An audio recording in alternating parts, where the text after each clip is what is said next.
नमस्कार मित्रांनो, मुद्द्याचं बोला या यूट्यूब चॅनलमध्ये तुमच्या सर्वांचं हार्दिक स्वागत। बीड लोकसभा मतदारसंघातून भाजपच्या पंकजा मुंडे आघाडीवर असल्याचं स्पष्ट होत आहे।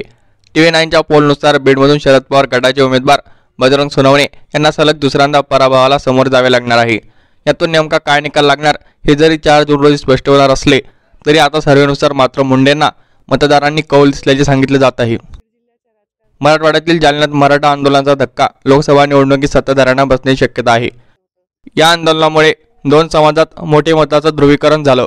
हे कोणाच्या पत्त्यावर पडणार आणि फटका बसणार हे निकाला दिवशी स्पष्ट होणार आहे।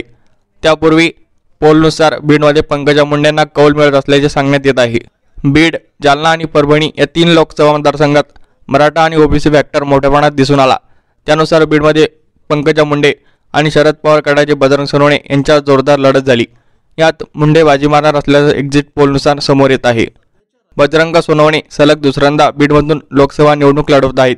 गेल्या वेळी 2019 मध्ये सोनवणेंचा भाजपच्या प्रीतम मुंडेंनी मोठ्या फरकाने पराभव केला। एक्झिट पोलनुसार सोनवणेंना यावेळी पराभवाची धूळ चाखावी लागणार असल्याचे स्पष्ट होते। मात्र निकाला दिवशी नेमका काय निकाल लागणार हेच पाहणे औत्सुक्याचे ठरणार आहे।